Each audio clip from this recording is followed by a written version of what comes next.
Уақыт шіркін бір орнында тұрған ба? Күні кеше ғана бірімізге асқартау әке, адалы жар, қимас бауыр, ардақты ата болған Қожақұл ұлы Мамыт әкемізден мәңгіге айырылғалы да жылдың жүзі сынаптай сырғап өте шығыпты. Саналы ғұмырын елге қызмет етуге сарп етіп, қаржы саласында абыройлы еңбек еткен әкеміз артында өзіндік соқпақ, дара із қалдырды. Өнегелі ғұмырымен өзінен кейінгілерге үлгі болды. Қожақұл ұлы Мамыт 1941 жылы 30 мамыр күні Түлкібас ауданы Дауан ауылында дүниеге келді.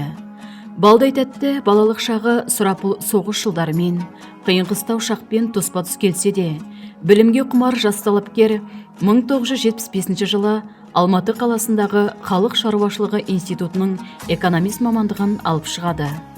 Қаржы саласының қыр-сырын жетік меңгерген әкеміз 28 жыл бойы Түлкібас ауданының КРУ, яғни Комитет ревизионға управлениеде ревизор болып қызмет етті. Мағыналы ғұмырында маслихаттың алғашқы депутаты болып сайланып, мінберлерде елдің мұңын мұңдап, жоғын жоқтады. Осы жылдары аудандық маслихаттың тексеру комиссиясының төрағасы болып бекітілді. Ал бұған дейін қаржы бөлімінде аға тексеруші болды. Аудандық қаржы бақылау бөлімінің басшысы қызметтерінде дақ түсірмей атқарды.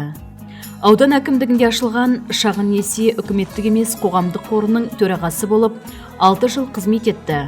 Қаржы, экономика саласына сіңірген өлшеусіз еңбегі елеусіз қалмай, аудандық, облыстық мақтау қағаздарымен марапатталды. Қазақстан Республикасының жергілікті мемлекеттік басқару және өзін-өзі басқарудың дамуы мен қалыптасуына қосқан елеулі үлесі үшін Қазақстан мәслихатына 25 жыл мерекелік медалімен наградталды. Ұжымда беделді, білікті, қадірлі бола білген әкеміз адамзаттың бәрін бірдей көретін ерекше мейірімді жүректің иесі болды. Бөле жаруды білмейтін көңілі таза ардагеріміз көптің есінде, алғыс сөзінде жүретіні анық.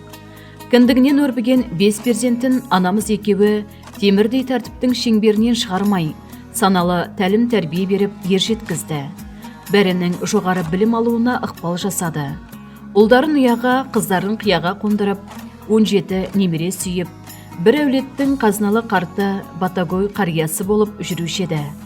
Әкеміз мағыналыда мәнді өмір сүріп, 83 жасында Раббысына қайтты.